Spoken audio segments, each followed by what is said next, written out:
You saw on the overheads there's this Enrich seminar coming Tuesday night at 7 to 8:30 in the chapel. And just to give a little language to that, that is for any group leaders or ministry leaders that if you want to learn the art of, I guess we could say, biblical confrontation, this would be a great seminar for you. And anyone who's involved in any kind of ministry, you know that there comes a point that you just need to confront an issue. And there's a good way and a bad way for how we do this. And I think it's good that we learn the good way. And if you're like me, confrontation is usually the thing I want to run from.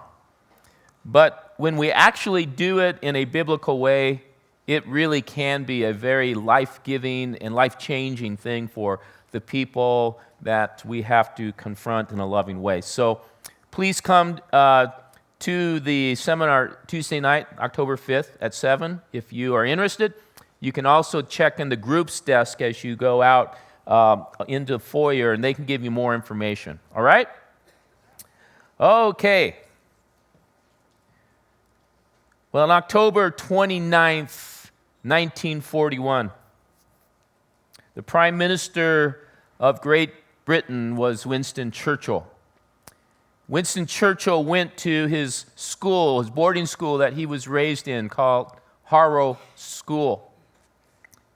And he went down in infamy as he gave this epic message to the students. And at the climax of the message, this is what was quoted of what he said to the students. He said, "Never give in.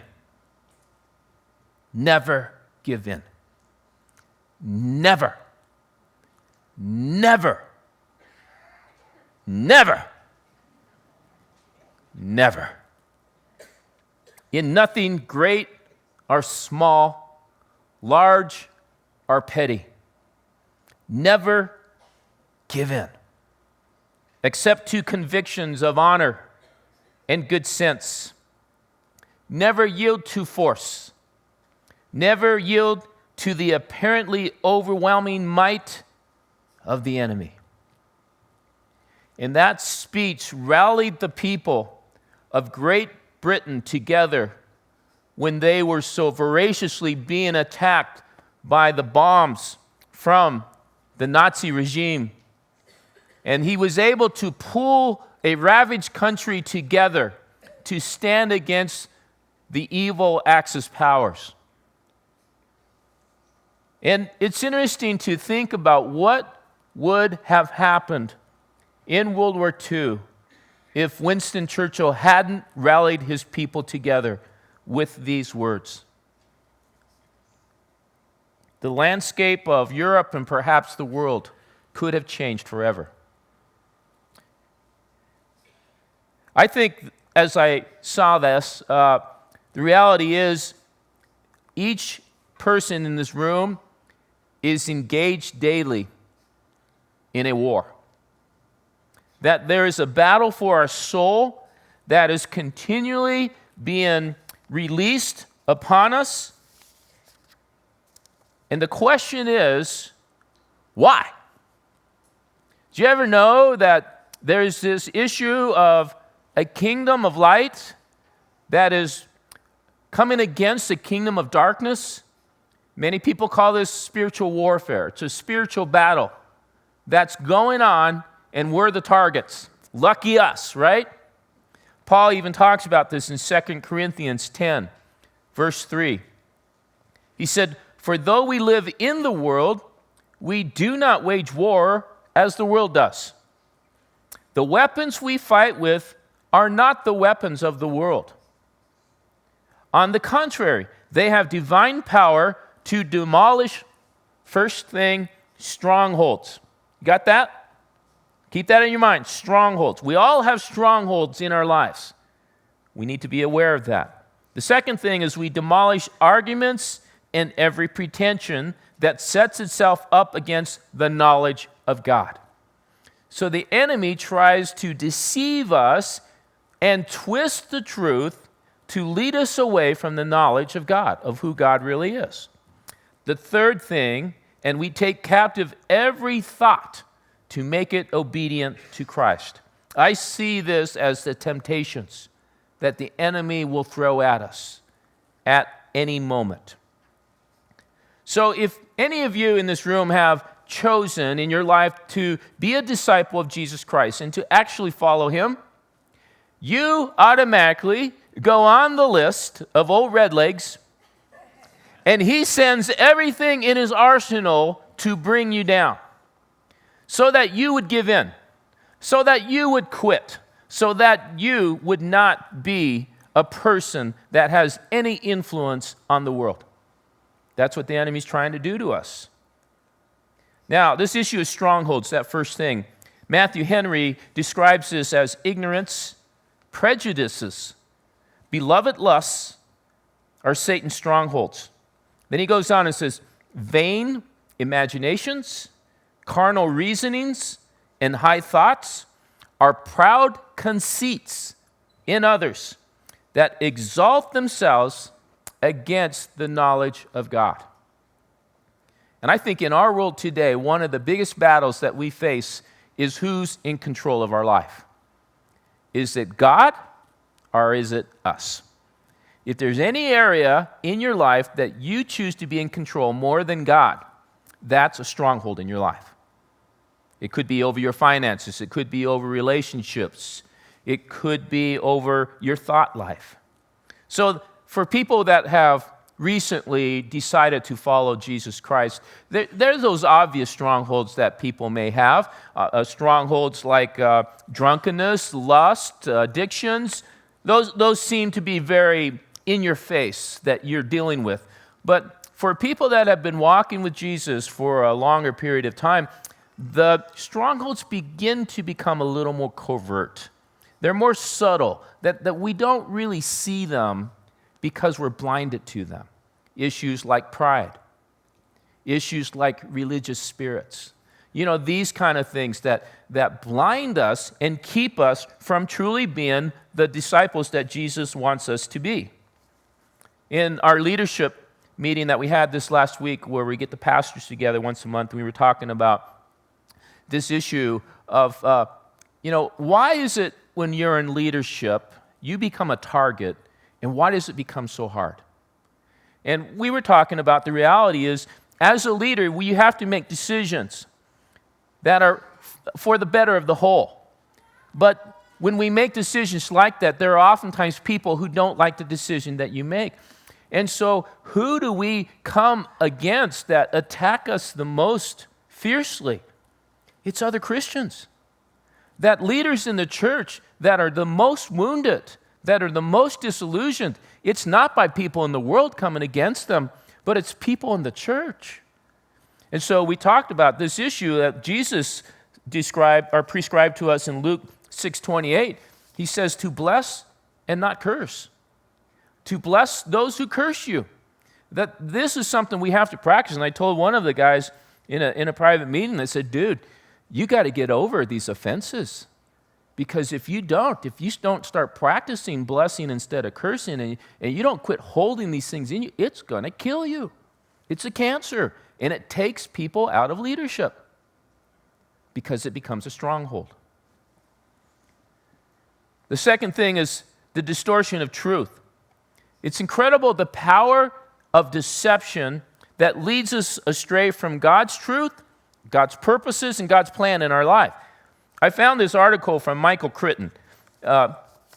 He wrote, Jurassic Park and other great novels, and he does a lot of research before he writes his novels. And so he wanted to do a novel on a global disaster.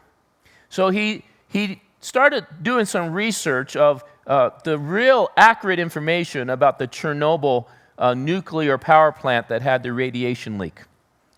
And I'm going to read this because this is very intriguing. He said, "It was a tragic event, but nothing remotely close to the global catastrophe I imagined. About 50 people died in Chernobyl. 50. You get that? I don't mean to be gruesome, but it was a setback to me. You can't write a novel about a global disaster in which only 50 people died. What I'd been led to believe about Chernobyl was not merely wrong, it was astonishingly wrong. The initial reports in 1986 claimed 2,000 dead and an unknown number of future deaths and deformities occurring in a wide swath extending from Sweden to the Black Sea. As the years passed, the size of the disaster increased. By the year 2000, the BBC and New York Times estimated 15 to 30,000 dead, and so on. Now, to report that 15 to 30,000 people have died, when the actual number was 56, so it went up 6 people, represents a big error. But of course, you think, we're talking about radiation. What about long-term consequences? Unfortunately, here the media reports are even less accurate. There were estimates as high as 3.5 million people, when the actual number of delayed deaths is less than 4,000. Again, a huge error. But most troubling of all, according to UN report in 2005, listen to this, is that the largest public health problem created by the accident is the damaging psychological impact due to a lack of accurate information, manifesting as negative self-assessments of health, belief in a shortened life expectancy, lack of initiative, and dependency on assistance from the state. So it created a whole nation of people with this phobia that they were dying when they weren't. And so they quit living. They quit pursuing what they could have pursued because they thought they weren't going to live much longer. Isn't that interesting? Bad information can lead us to bad choices. You understand that? Now, the third thing is temptation. One thing we need to understand is temptation will come knocking at your door when you least expect it.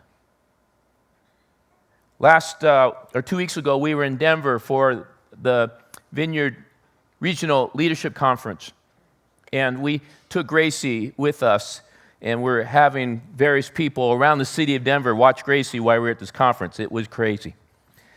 So on Wednesday night, we had to go to my sister's house that lives in Park Hill, pick up Gracie, and take her to Highlands Ranch, drop her off at our friends that we were staying at, and then drive into southeast Aurora, Smoky Hill Vineyard, to go to the conference. So we pick up Gracie at Park Hill, my sister's, and we're driving south on University Boulevard, turned south on 17th, and we're coming to West Colfax, and the traffic is just stopped dead. Traffic jam. Ever been in a traffic jam in Denver? Not fun. So I told Jane, this is crazy. We're going to be in this car forever. Let's just stop at Pete's Diner on East Colfax and have dinner. Anyone been to Pete's Diner? Yeah. It's this little greasy spoon that has great gyro sandwiches. So we stopped at Pete's Diner, just a couple of blocks off of University. We had dinner. I went out to the car, and Jane took Gracie into the restroom. So I'm just innocently in the car, have the radio on, I'm listening, and I'm just sitting there, dum-de-dum-dum-dum, waiting for Jane and Gracie, the story of my life now. And I see this young woman come walking out of the parking lot on East Colfax, and she turns, and she's coming right at me, and I'm just watching her innocently, and she gives me eye contact. And she comes right next to the car, and she turns to me, and she's mouthing something to me. And I go. And she comes up to the door. She opens the door of my truck. And she goes, "Did you pull over for me?" And I went,